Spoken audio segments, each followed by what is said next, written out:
My name is Mia. I was 22 years old when I met Daniel. He was 25, a simple man with a quiet smile. We met at a local bookshop in town. I was looking at a book about dreams, and he smiled and said, "That's a good one." I laughed, and that was how it all started. Daniel and I became close very quickly. Every day we would meet at the park or by the sea. We talked about everything: our future, our dreams, the places we wanted to visit. He wanted to open a small bakery. I wanted to be a teacher. We were young and full of hope. I felt very happy when I was with him. He listened to me. He never made fun of my small dreams. We didn't have much money, but we had love, and that felt like enough. But one day, everything changed. It was a cold evening, and we were supposed to meet at the park. I waited for him for over an hour. When he finally came, he looked upset. I asked him if something was wrong. He said I didn't understand him and that I didn't care about his problems. I was shocked. I didn't know why he was angry. We argued for the first time. We both said things we didn't mean. The next day, Daniel didn't call. I thought he would message or come see me, but he didn't. A week passed, then another. I tried to call him, but he didn't answer. I waited and waited, hoping he would return, but he never did. Then something happened that changed my life forever. I started feeling tired. My body felt different. I went to the doctor. She looked at me and said, "Mia, you are pregnant." I couldn't believe it. I was going to have a baby. I was scared. I didn't have a job. I didn't know what to do. My hands shook as I held the test results. I sat on my bed and cried for hours. After a few days, I found the courage to write to Daniel. I told him everything. I wrote, "Please, I need to talk to you. I am going to have a baby. Our baby." I waited for his reply, but he never answered. Not even one word. I sent another message, but he blocked my number. He left me. Just like that. Time passed. My belly grew. I moved back to my parents' house. They were sad and disappointed, but they helped me. My mother stayed up late with me when I couldn't sleep. My father worked extra hours to buy baby things. I felt guilty, but I had no one else. Then my baby girl was born. Her name is Emily. She had soft brown eyes and the tiniest fingers. When I held her for the first time, I cried. She was so small and beautiful. But after a few weeks, the doctor gave me bad news. Emily had a heart problem. She needed special medicine and checkups. The medicine was very expensive. I tried to find a job, but no one wanted to hire a young mother with a sick baby. I sold some of my clothes and books. I stopped eating regular meals so Emily could have her medicine. I cried every night. My parents helped as much as they could, but their money wasn't enough. I didn't want to, but I contacted Daniel again. I wrote, "Emily is your daughter. She is very sick. Please help me. I'm not angry. I just need your support." For days, there was no answer. Then one day, he replied with a short message. "I'll send $100 a month. That's all I can do." I couldn't believe it. Daniel had a good job now. He worked in real estate. I knew he had money. $100 was not enough for Emily's medicine. But I took the money. I had no other choice. Every month I waited for that money like it was gold. Sometimes it was late. Sometimes it didn't come at all. Still, I never stopped loving my daughter. She smiled even when she was in pain. She laughed at birds, loved music, and hugged me tightly every morning. She gave me strength. Years passed. One afternoon, my friend showed me something on her phone. It was a photo of Daniel on a business website. He was now a millionaire. He had become very rich. He was married. He had a big house, 2 children, and a fancy car. He posted pictures of his vacations and gifts for his wife. One photo showed a ring that cost more than my yearly rent. Another showed a car worth hundreds of thousands of dollars. I stared at those pictures in silence. Why? Why was his daughter suffering while he lived like a king? Why did he ignore her pain? That night, I sent him one last message. I wrote, "Emily is still sick. You post pictures of your wealth, but you can't help your daughter. Why? Why is she in pain while you live in comfort?" I waited, but this time Daniel didn't reply. Instead, he blocked me. I sat alone in my room, looking at the wall. My heart felt heavy. I held Emily and cried, but I couldn't stay quiet anymore. I shared my story online.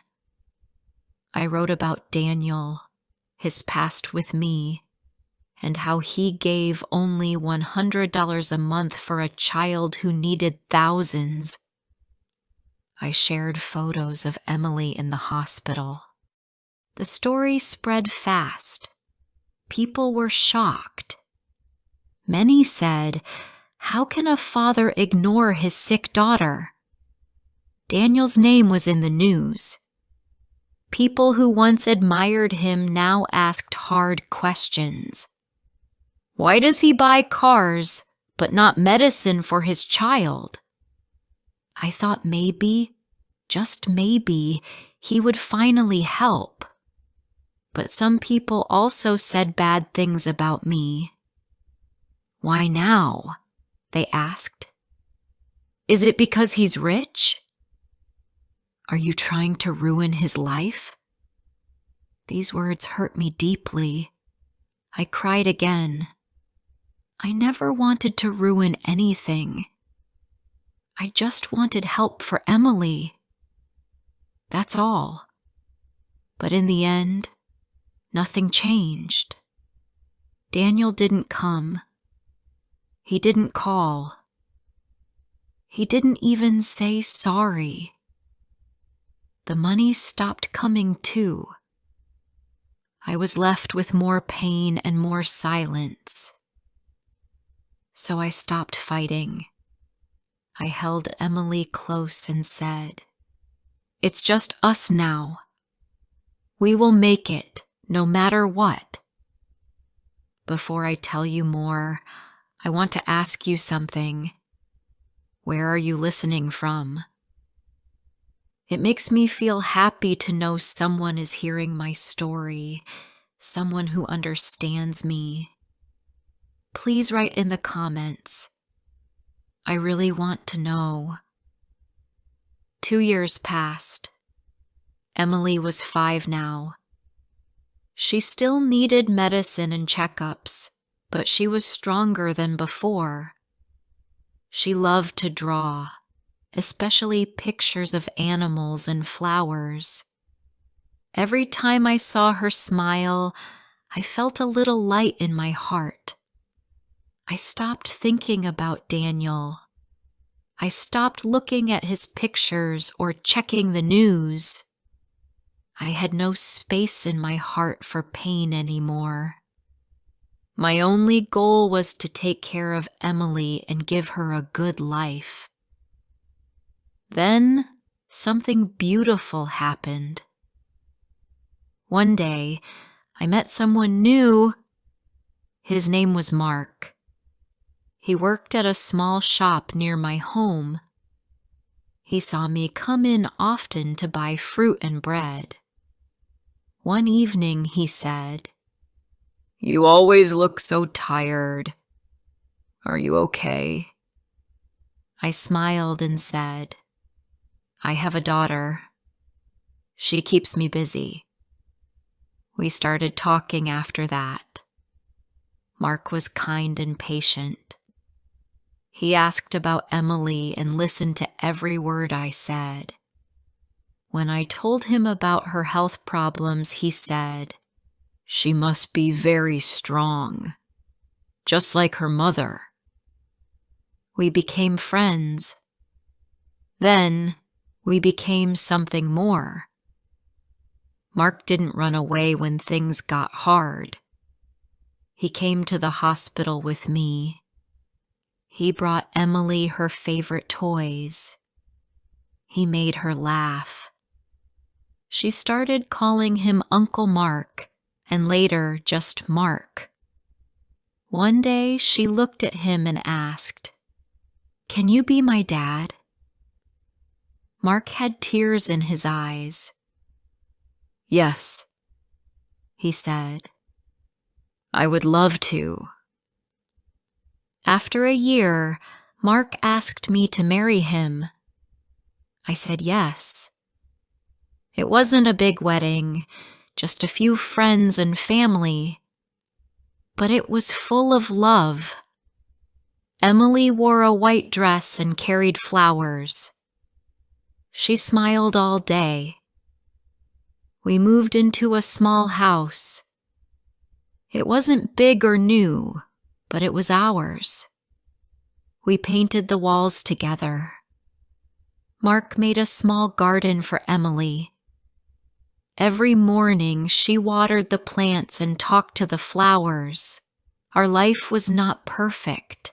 We still had money problems, and Emily still needed medicine. But we were happy. We had peace. And that was something I had not felt for a long time. Then one morning, everything changed again. I woke up to find a message on my phone. It was from an unknown number. The message said, "Mia, this is Daniel. I know I hurt you. I want to see my daughter." I stared at the screen. I didn't know what to say. My heart started to beat fast. Why now? After all these years? I showed the message to Mark. He looked at me and said, "It's your choice. Whatever you decide, I'm with you." After thinking for days, I replied. I wrote, "Emily is not a baby anymore. She remembers everything. You can meet her, but please don't hurt her again." Daniel asked to meet us in the park. I agreed. Emily didn't know he was her real father. I just told her, "We are going to meet someone special." When we arrived at the park, Daniel was already there. He looked different.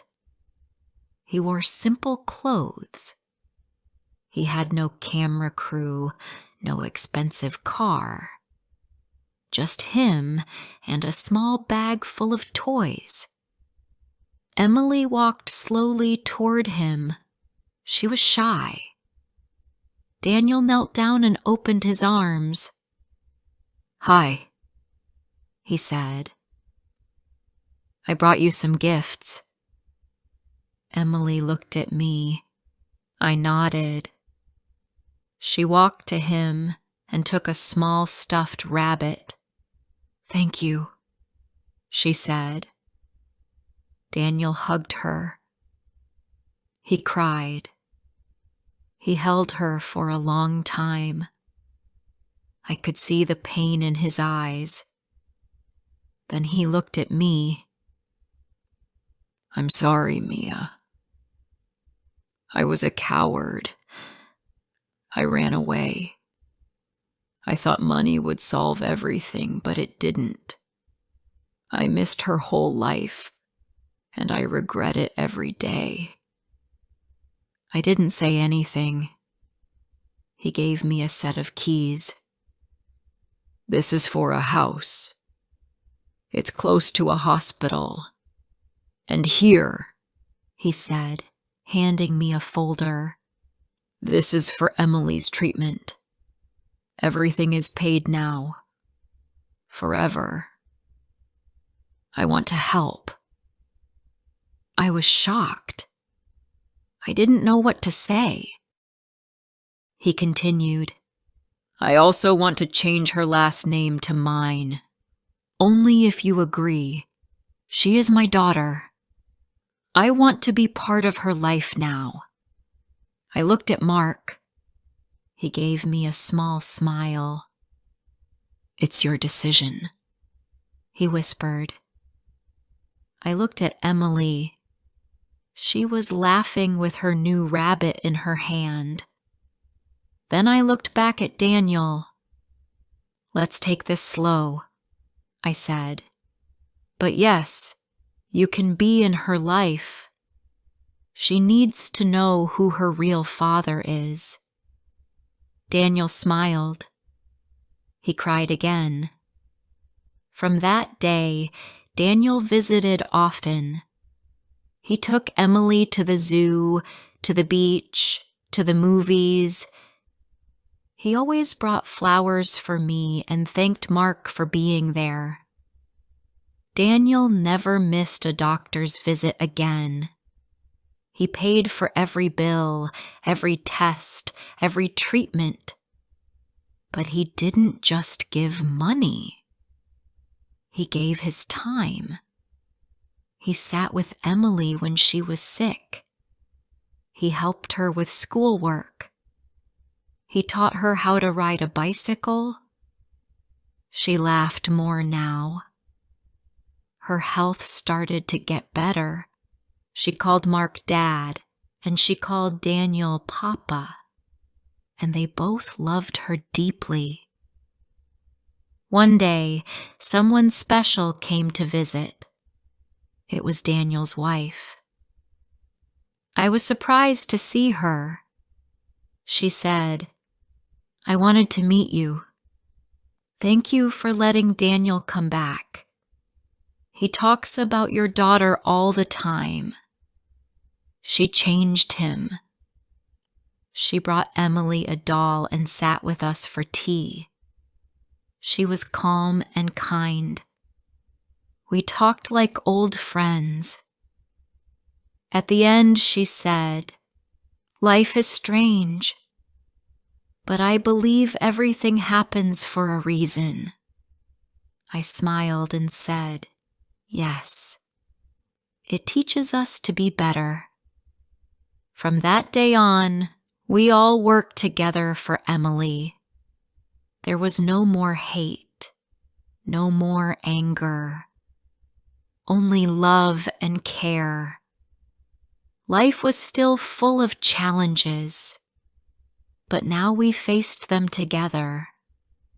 I often looked at Emily and thought, she is the reason all of this happened. She brought us back from the dark.